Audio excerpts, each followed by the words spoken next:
اسلامي امارت هره ورځ د اړیکو په تامین کې بوخت ده. موږ د ګڼو هیوادونو سره تعامل لرو، هغسې غیر مستقیم تر اوسه پورې اړیکې نیسو یا په ټیټه کچه باندې دي، په لوړه کچه نه دي. هغه د امریکا سره داسې په جنګ کې داخل وي یا ځینې اروپایي هیوادونه دي.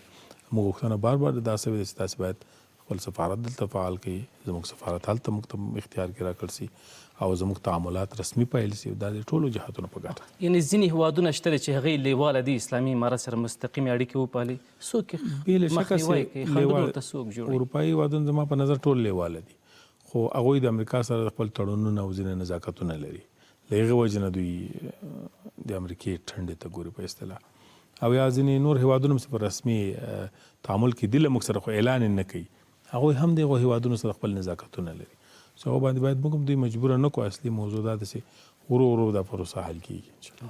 اوس به راشي اقتصادي برخې ته. په اقتصادي برخه کې په تېرو 4 کلونو کې اسلامي امارت کوم مهم ګامونه پورته کړي؟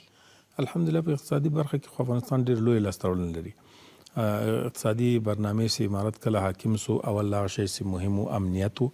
د امنیت نه چې موږ مطمئن سو، اسلامي شریعت په افغانستان کې حاکم و، محاکم د اسلامي شریعت په چوکاټ کې فعالیت کوي.